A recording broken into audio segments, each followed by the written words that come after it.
Hello दोस्तों, स्वागत है आपका इस वीडियो में। मैं हूं कोमल शर्मा और आज इस वीडियो में हम देखने वाले हैं कि CSIR नेट सिलेबस के अंदर जो 13 यूनिट होती हैं वो कौन कौन सी यूनिट है और कौन सी ऐसी यूनिट है जो आपको अपनी तैयारी के दौरान बिल्कुल भी स्किप नहीं करनी है।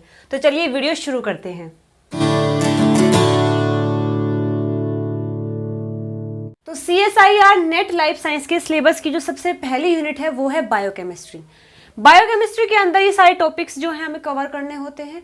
इनफैक्ट ये सारे टॉपिक्स नहीं है, लेकिन कुछ इंपॉर्टेंट टॉपिक्स हैं जो मैंने यहाँ पर हाईलाइट किए हैं। देखिए, बायोकेमिस्ट्री में हमें थर्मोडायनेमिक्स के बारे में पढ़ना होता है। जो लॉज होते हैं, फर्स्ट सेकंड थर्ड लॉज होते हैं, वो सब हमें पढ़ने होते हैं।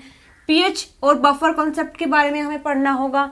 और बायोमोलिक्यूल्स, जो हमारी बॉडी के अंदर बायोमोलिक्यूल्स होते हैं, जैसे कि DNA है, RNA है, प्रोटीन है, लिपिड्स है, कार्बोहाइड्रेट्स हैं, इन सब के बारे में हमें स्टडी करना होता है। और नेक्स्ट है बायो एनर्जेटिक्स, यानी कि जो गिव्स फ्री एनर्जी होती है उसका जो केमिकल्स रिएक्शन होती है उसमें क्या रोल रहेगा, वो भी हमें बायो एनर्जेटिक्स में करना होगा। Amino acids and charge calculations, यानी कि जो अमाइनो एसिड्स होते हैं जिनसे मिलकर मतलब प्रोटीन बना होता है, उनके बारे में अच्छे से स्टडी करना है और उनके ऊपर जो चार्ज होता है उसको कैसे कैलकुलेट करते हैं, ये सब भी हमें बायोकेमिस्ट्री के अंदर ही डील करना होता है। देखिए, फिर नेक्स्ट है मोल कॉन्सेप्ट, यानी कि जो मोलैरिटी, नॉन मोलैरिटी और ये जो मोलैलिटी ये होता है, ये सब मोल कॉन्सेप्ट के अंदर आता है और ये भी हमें बायोकेमिस्ट्री में ही करना होता है। इसके बाद है मेटाबॉलिज्म वाला पार्ट, यानी कि जो DNA, RNA, protein, lipids, carbohydrates हैं, ये कैसे बनते हैं और कैसे टूटते हैं हमारी बॉडी के अंदर, ये सब जो मैकेनिज्म है वो हमें मेटाबॉलिज्म के अंदर पढ़ना होता है। फिर नेक्स्ट है हमारा एंजाइमोलॉजी, यानी कि जो एंजाइम्स होते हैं डिफरेंट टाइप्स के हमारी बॉडी के अंदर, उनके बारे में स्टडी करना, वो किस चीज़ से मिलकर बने होते हैं, कैसे वो फंक्शन करते हैं, कितना उनका एफिशिएंसी है बॉडी के अंदर, वो सब हमें डील करना होता है एंजाइमोलॉजी के अंदर। और ये सारे टॉपिक्स हमें डील करने होते हैं बायोकेमिस्ट्री के अंदर। सिलेबस के अंदर जो सेकंड यूनिट होती है वो है सेल बायोलॉजी, यानी कि स्टडी ऑफ सेल। हमें सेल के बारे में टोटल स्टडी करनी होती है इस यूनिट के अंदर। देखिए, यहाँ पर सबसे पहले हमें सेल के बारे में पढ़ना होगा, यानी कि सेल के स्ट्रक्चर किस तरीके से फॉर्म होता है, उसके टाइप्स अलग अलग टाइप्स के होते हैं। उसके बाद सेल कंपोनेंट, जैसे कि न्यूक्लियस के बारे में स्टडी करना, और ER है, लाइसोसोम है, वैक्यूल्स है, माइटोकॉन्ड्रिया है, क्लोरोप्लास्ट है, ये सब हमें पढ़ना है सेल कंपोनेंट के अंदर। देखिए, उसके बाद पढ़ना होता है प्लाज्मा मेम्ब्रेन के बारे में। प्लाज्मा मेम्ब्रेन यानी कि सेल के ऊपर ये जो कवरिंग होती है, इसके बारे में स्टडी करना होता है प्लाज्मा मेम्ब्रेन के अंदर। उसके बाद फिर सेल साइकिल, यानी कि सेल साइकिल में हमें पढ़ना होता है कि सेल डिवीजन कैसे करता है। इसके बाद फिर सेल साइकिल रेगुलेशन, यानी कि जो सेल साइकिल चलती है उसको रेगुलेशन कैसे होता है। और हमें पढ़ना होता है सेल टेक्निक्स के बारे में, जो कि सेल की स्टडी के लिए यूज़ की जाती हैं, जैसे कि फ्रेफ है, जैसे कि सेल फ्रैक्सिनेशन है। ये सब टॉपिक्स हमें कवर करने होते हैं सेल बायोलॉजी के अंदर। देखिए, सिलेबस के अंदर जो थर्ड यूनिट है वो है मॉलिक्यूलर बायोलॉजी, या फिर उसको फंडामेंटल बायोलॉजी भी बोलते हैं। इसके अंदर जो टॉपिक्स हमें कवर करने होते हैं वो फर्स्ट है रेप्लिकेशन, यानी कि DNA से DNA की फॉर्मेशन। फिर होता है ट्रांसक्रिप्शन, यानी कि DNA से RNA की फॉर्मेशन कैसे होती है। फिर होता है ट्रांसलेशन, यानी कि RNA जो बना है उससे प्रोटीन की फॉर्मेशन कैसे होती है। ये जो 3 मेजर प्रोसेस होती है ये हमें मोल बायो के अंदर ही पढ़नी होती है। उसके बाद हम पढ़ते हैं म्यूटेशन के बारे में, यानी कि सेल के अंदर जो DNA प्रेजेंट है उसमें जो चेंजेस होते हैं with the help of mutation, उसे हम म्यूटेशन कहेंगे। वो कैसे होते हैं और म्यूटेशन किस कारण से होता है, वो सब हमें इस टॉपिक के अंदर पढ़ना है। उसके बाद नेक्स्ट आता है मॉडिफिकेशन, यानी कि जो DNA बना है, RNA बना है, प्रोटीन जो फॉर्म हुआ है, उनके अंदर कुछ चेंजेस होते हैं उनके बनने के बाद, तो उसे बोलते हैं मॉडिफिकेशन होना। तो ये सब भी हम मोल बायो के अंदर ही कवर करेंगे। देखिए, फिर होता है रिपेयर सिस्टम, यानी कि अगर DNA के अंदर म्यूटेशन हुआ है तो उसको ठीक करना, उसके जो अलग अलग तरीके होते हैं ठीक करने के, वो सब हम रिपेयर के अंदर पढ़ेंगे। उसके बाद है रिकॉम्बिनेशन, यानी कि DNA का टूट के फिर दोबारा से ज्वाइन होना, वो होता है रिकॉम्बिनेशन। ये भी हम मोल बायो के अंदर ही पढ़ते हैं। फिर आता है ओपेरॉन सिस्टम, यानी कि जो प्रोकैरियोट्स होता है उनके अंदर होता है ओपेरॉन सिस्टम, ये भी हम मोल बायो के अंदर ही मतलब कि डील करते हैं। देखिए, ये टॉपिक क्या है, कुछ इंपॉर्टेंट टॉपिक्स हैं, इससे अलग भी बहुत से टॉपिक हैं इस यूनिट के अंदर, लेकिन ये कुछ खास हैं जिनसे हर बार क्वेश्चंस आते हैं। तो ये है यूनिट थर्ड के बारे में। देखिए, सिलेबस के अंदर जो फोर्थ यूनिट है वो है सेल कम्युनिकेशन और सेल एडेशन। तो देखिए, सबसे पहला टॉपिक होता है सेल कम्युनिकेशन, यानी कि हमारी बॉडी के अंदर जो सेल्स होते हैं वो कैसे आपस में बातें करते हैं, कम्युनिकेट करते हैं, ये हमें पढ़ना होता है सेल कम्युनिकेशन के अंदर। फिर नेक्स्ट है सेल एडेशन, यानी कि हमारी बॉडी के अंदर जो सेल्स हैं वो कैसे एक दूसरे से कनेक्ट होते हैं, अटैच होते हैं, ये हमें पढ़ना होता है सेल एडेशन के अंदर। फिर आता है सेल रिसेप्टर्स, यानी कि हमारी बॉडी के अंदर जो सेल्स हैं उनके अंदर जो रिसेप्टर्स होते हैं वो कितने टाइप के होते हैं, जैसे कि मेन होता है GPCR है, RTK है, सेरिन थेरिन काइनेज रिसेप्टर्स है, इन सब के बारे में डिटेल में हमें पढ़ना होता है। देखिए नेक्स्ट है इम्यूनोलॉजी, यानी कि हमारे बॉडी के अंदर जो इम्यूनो सिस्टम होता है उसके बारे में डीपली स्टडी करना होता है हमें इम्यूनोलॉजी के अंदर। फिर आता है कैंसर, यानी कि कैंसर का क्या मैकेनिज्म है, क्या कारण है कि कैंसर होता है, वो सब हमें यहाँ पढ़ना होता है। फिर है एपोप्टोसिस, यानी कि सेल डेथ, कि जो सेल है वो फंक्शन ना करे तो उसके बाद उसकी सेल मतलब कि डेथ हो जाती है, वो होता है एपोप्टोसिस, ये भी हमें इस यूनिट के अंदर ही कवर करना होता है। तो ये सब है यूनिट 4 के बारे में। अब हम देखते हैं कि 5th यूनिट कौन सी है और उसके अंदर कौन से टॉपिक्स हैं। देखिए सिलेबस के अंदर जो 5th यूनिट है वो है डेवलपमेंटल बायोलॉजी। उसके अंदर ये टॉपिक्स है कि बेसिक कॉन्सेप्ट ऑफ डेवलपमेंट, यानी कि जब बॉडी के अंदर जो बॉडी डेवलप होती है तो उसमें जो बेसिक्स कॉन्सेप्ट होते हैं वो सब हमें पढ़ने होंगे। साथ साथ gametogenesis and fertilization and early development, यानी कि गैमेट की फॉर्मेशन कैसे होती है और वो फर्टिलाइज करते हैं, फिर उसके बाद जो अर्ली डेवलपमेंट होता है यानी कि शुरुआती दौर में जो प्रोसेसेस होती हैं वो सब हमें इस टॉपिक में पढ़नी होंगी। उसके बाद होता है मॉर्फोजेनेसिस और organogenesis in animal as well as in plants, यानी कि एनिमल में भी और प्लांट्स के अंदर भी कैसे स्ट्रक्चर फॉर्म होती है और फिर ऑर्गेन की फॉर्मेशन कैसे होती है, ये सब हमें इस टॉपिक के अंदर पढ़ना होगा। फिर है PCD, यानी कि प्रोग्राम सेल डेथ, ये टॉपिक भी हमें यहाँ पर करना होता है और एजिंग के बारे में भी हमें इस टॉपिक में ही डील करना होता है। तो ये सब हमें पढ़ना होगा 5th यूनिट के अंदर। अब हम देखते हैं कि 6th यूनिट में क्या हमें पढ़ना है। देखिए जो हमारी 6th यूनिट होती है वो है प्लांट फिजियोलॉजी। इसमें हमें पढ़ना होता है ऑल अबाउट द प्लांट, यानी कि प्लांट अपना फूड कैसे बनाते हैं, फोटोसिंथेसिस, प्लांट के अंदर अगर स्ट्रेस हो जाए तो वो उससे कैसे डील करते हैं, स्ट्रेस फिजियोलॉजी, वो प्लांट रेस्पिरेशन कैसे करता है, सेकेंडरी मेटाबोलाइट्स, यानी कि अगर डिफेंस सिस्टम के लिए जो प्लांट्स है सेकेंडरी मेटाबोलाइट्स की फॉर्मेशन करता है। फिर हम पढ़ते हैं नाइट्रोजन मेटाबॉलिज्म के बारे में कि नाइट्रोजन कैसे फॉर्म होता है और कैसे ब्रेक होता है। उसके बाद हम पढ़ते हैं कि प्लांट हार्मोन्स, यानी कि जो प्लांट के अंदर हार्मोन्स होते हैं वो कौन कौन से हार्मोन हैं, कैसे फॉर्म होते हैं, कैसे ब्रेक डाउन होते हैं, कैसे स्टोर होते हैं प्लांट के अंदर। फिर है सेंसरी फोटोबायोलॉजी, यानी कि जो प्लांट है उसके पास रिसेप्टर्स होते हैं सनलाइट के लिए, लाइट के लिए, उसको बोलते हैं फोटो रिसेप्टर। उस सब के बारे में हम पढ़ते हैं सेंसरी फोटोबायोलॉजी के अंदर। और फिर है हमारा ट्रांसलोकेशन।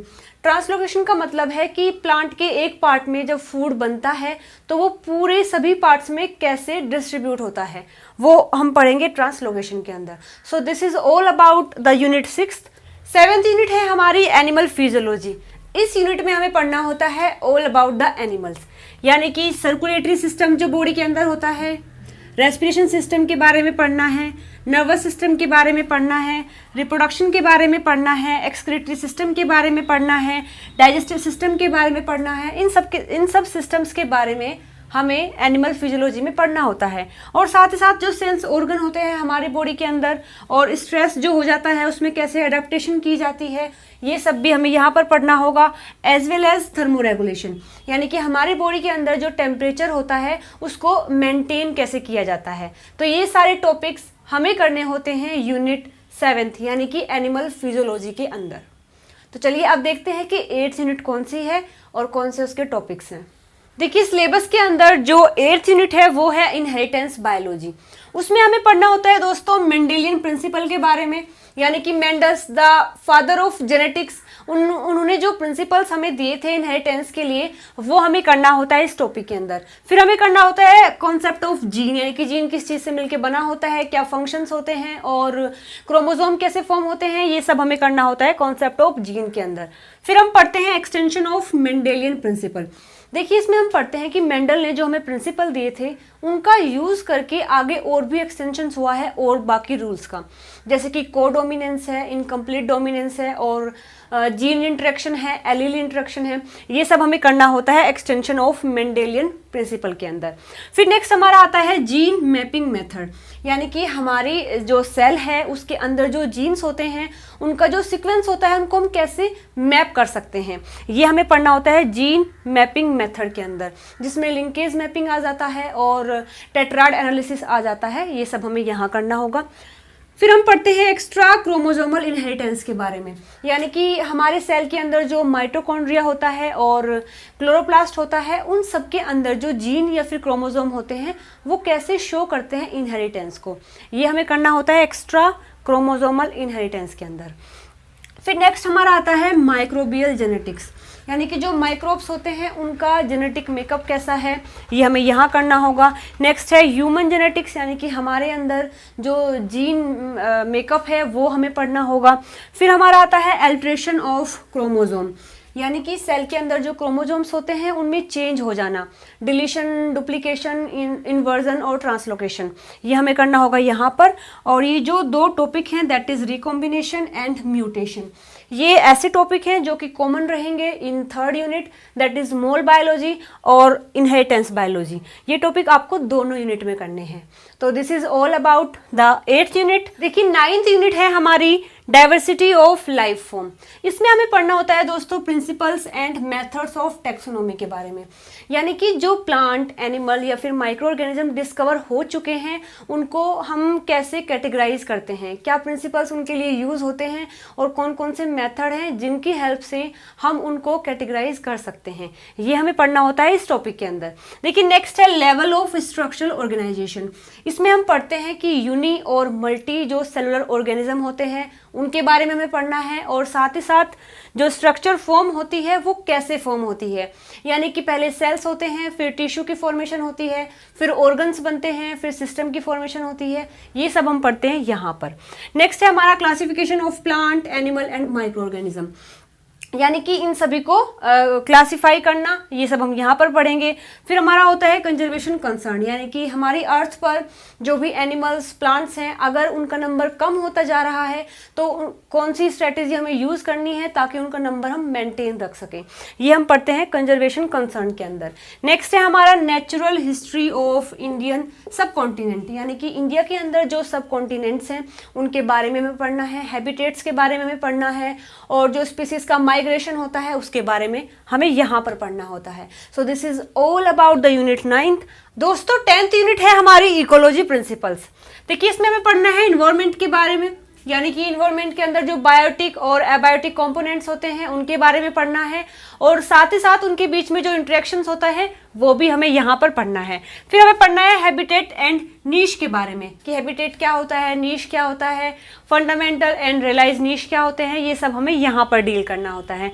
नेक्स्ट है हमारा पॉपुलेशन इकोलॉजी, यानी कि पॉपुलेशन की जो इंटरेक्शन है एक दूसरे के साथ वो कैसा है, उनकी ग्रोथ कैसे होती है, R&K स्ट्रेटेजी यूज की जाती है, वो सब हमें पॉपुलेशन इकोलॉजी के अंदर पढ़ना है। नेक्स्ट है हमारा स्पीसीज इंटरेक्शन, यानी कि जो दो स्पीसीज है वो कैसे अपने एक दूसरे के साथ इंटरेक्ट करती हैं, इंटरस्पेसिफिक होता है और इंट्रास्पेसिफिक इंटरेक्शंस होता है, वो सब हमें यहाँ पर करना है। नेक्स्ट है हमारा कम्युनिटी इकोलॉजी, यानी कि जो दो कम्युनिटी हैं वो कैसे आपस में इंटरेक्शन करती है, क्या वो सब प्रोसेस होती हैं, वो हमें यहाँ पर करनी होती है। फिर होता है इकोसिस्टम इकोलॉजी के बारे में, यानी कि हमारा जो इन्वायरमेंट के साथ में इंटरेक्शन होता है उसको हम इकोसिस्टम बोलते हैं, उसके अंदर जिस टाइप का भी इंटरेक्शन है उन सब के बारे में पढ़ते हैं हम इकोसिस्टम इकोलॉजी के बारे में, और ये सब हमें डील करने होते हैं इकोलॉजिकल प्रिंसिपल्स के बारे में। नेक्स्ट है हमारा बायोजियोग्राफी, यानी कि इंडिया का ऐसा मतलब कि इंडिया के जितने भी हैबिटेट हैं जहाँ पर लिविंग ऑर्गेनिज्म है उन सब के बारे में स्टडी करना, और साथ साथ इकोलॉजिकल सक्सेशन, यानी कि एक बैरन लैंड है जहाँ पर फिलहाल कुछ भी नहीं है, वहाँ पर जो नई लाइफ फॉर्म होती है वो उसको बोलते हैं हम इकोलॉजिकल सक्सेशन, और ये टॉपिक सारे हमें करने होंगे इकोलॉजिकल प्रिंसिपल्स के अंदर। देखिए ये कुछ इंपॉर्टेंट टॉपिक हैं, और भी टॉपिक्स हैं इस यूनिट के अंदर, और जितने भी हमने अभी तक किए हैं सबके अंदर और भी टॉपिक्स हैं, लेकिन ये कुछ इंपॉर्टेंट टॉपिक्स हैं जहाँ से हर बार क्वेश्चंस आते हैं। 11th यूनिट है हमारी एवोल्यूशन एंड बिहेवियर्स। इसके अंदर दोस्तों हमें करना होता है इवोल्यूशनरी थॉट्स के बारे में, यानी कि जो एवोल्यूशन से रिगार्ड में जो थ्योरी दी गई हैं उनके बारे में, जैसे कि लेमार्किज्म है और डार्विन ने जो थ्योरी दी थी, सिंथेटिक थ्योरी है, वो सब हमें इस टॉपिक में करना है। फिर हम करेंगे origin of cells and unicellular evolution, यानी कि सेल का ओरिजिन कैसे हुआ है और जो यूनिसेलुलर ऑर्गेनिज्म है उनका एवोल्यूशन कैसे हुआ है। फिर हमें देखना है इवोल्यूशनरी हिस्ट्री के बारे में। इसमें हम पढ़ते हैं एवोल्यूशनरी टाइम स्केल के बारे में, जिसमें हमें जो इराज होते हैं, एज होता है, एपोक्स होता है और पीरियड्स होता है, इन सब के बारे में हमें डिटेल में इस टॉपिक के अंदर करना है। फिर हम करते हैं मॉलिक्यूलर एवोल्यूशन के बारे में। यहाँ पर हमें पढ़ना है न्यूट्रल एवोल्यूशन के बारे में, और जो प्रोटीन्स होते हैं, न्यूक्लियोटाइड्स होते हैं, उनके सीक्वेंस का कैसे एनालिसिस किया जाता है वो भी हमें यहाँ पर करना होगा। और जीन का डुप्लीकेशन भी हमें यहाँ पर पढ़ना है, और साथ साथ जो origin of new gene and proteins, यानी कि ऐसी न्यू जीन्स या फिर प्रोटीन जिनका ओरिजिन अभी हुआ है उनके बारे में हम कैसे स्टडी करते हैं वो भी हमें यहाँ पर करना है। फिर हमें पढ़ना है बिहेवियर एंड एवोल्यूशन के बारे में, यानी कि जो बिहेवियर्स होता है ऑर्गेनिज्म का उसके बारे में हम यहाँ पर पढ़ते हैं, जैसे कि हैमिल्टन रूल है और एल्ट्रिज्म है, रेसिप्रोकल एल्ट्रिज्म है, ये सब हम यहाँ पर करते हैं। तो this is all about the 11th unit. देखिए 12th यूनिट है हमारी अप्लाइड बायोलॉजी। इसमें दोस्तों हमें करना होता है माइक्रोबियल फर्मेंटेशन के बारे में, और वैक्सीन्स, कौन सी वैक्सीन्स होती है, किस टाइप की वैक्सीन्स है, किस चीज़ के लिए यूज़ की जाती है, और जो इम्यूनोलॉजिकल प्रिंसिपल्स होते हैं वो भी हम यहाँ पर डील करेंगे। और ट्रांसजेनिक एनिमल्स कौन से हैं, प्लांट्स, मतलब कि कौन से एनिमल्स और प्लांट है जो ट्रांसजेनिक है और कैसे उनको फॉर्म किया गया है और क्या उनकी हेल्प से हम कर सकते हैं, तो ये हमें यहाँ पर पढ़ना होगा। साथ देखते हैं फिर हम breeding in plants and animals. फिर हम पढ़ेंगे बायोरेमिडेशन एंड फाइटोरेमिडेशन के बारे में। इसमें होता है कि कैसे हम माइक्रो ऑर्गेनिज्म और प्लांट्स का यूज़ करके पोल्यूशन को कम कर सकते हैं। फिर है बायोसेंसर के बारे में, जो सेंसिंग सिस्टम की तरह काम करता है। फिर है हमारा bio resource and use of biodiversity, यानी कि हमारे आसपास जो बायोडाइवर्सिटी है उसको हम कैसे यूज़ कर सकते हैं। फिर है हमारा टिश्यू एंड सेल कल्चर, यानी कि टिश्यू को और सेल को हम कैसे फॉर्म कर सकते हैं, कैसे कल्चर कर सकते हैं, ये हमें सब करना होता है 12th unit, that is applied biology के अंदर। 13 यूनिट जो कि लास्ट यूनिट है वो है मेथड्स इन बायोलॉजी। देखिए इस यूनिट में हम टेक्निक्स के बारे में पढ़ते हैं, वो सारी टेक्निक्स, वो सारे इंस्ट्रूमेंट जो कि हम लेबोरेटरी में यूज़ करते हैं, रिसर्च के लिए यूज़ करते हैं, उन सबको हम कैसे यूज़ कर सकते हैं, उनका एप्लीकेशन पार्ट क्या होता है और कैसे वहाँ से हम रीडिंग को मेज़र कर सकते हैं, वो सब हम मेथड्स इन बायोलॉजी के अंदर पढ़ते हैं। देखिए जैसे कि RDNA मेथड्स हैं जो कि होता है रिकॉम्बिनेंट DNA टेक्नोलॉजी, वो हम यहाँ पर करेंगे। बायोफिजिकल्स मेथड है जैसे कि स्पेक्ट्रोस्कोपी हम यहाँ पर पढ़ते हैं, CD है, NMR है, ESR है, वो हम यहाँ पर करेंगे।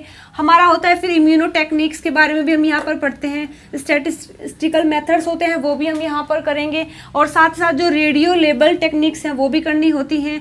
माइक्रोस्कोपिक टेक्निक्स हैं, माइक्रोस्कोपी के बारे में पढ़ेंगे, वो भी हमें यहाँ पर करना है। और मेथड्स इन फील्ड बायोलॉजी है और इलेक्ट्रोफिजिकल मेथड्स हैं, ये सारी जो टेक्निक्स हैं वो हमें 13th यूनिट में करनी है। So this is all about the 13 unit. तो दोस्तों इस वीडियो में हमने देखा कि जो CSIR नेट लाइफ साइंस का सिलेबस है और उसके अंदर जो 13 यूनिट होती हैं वो कौन कौन से यूनिट हैं और कौन से उसके टॉपिक्स हैं वो सब हम देख चुके हैं। इस वीडियो में इतना ही। जानकारी अच्छी लगी हो तो वीडियो को लाइक और शेयर ज़रूर करना। Thank you.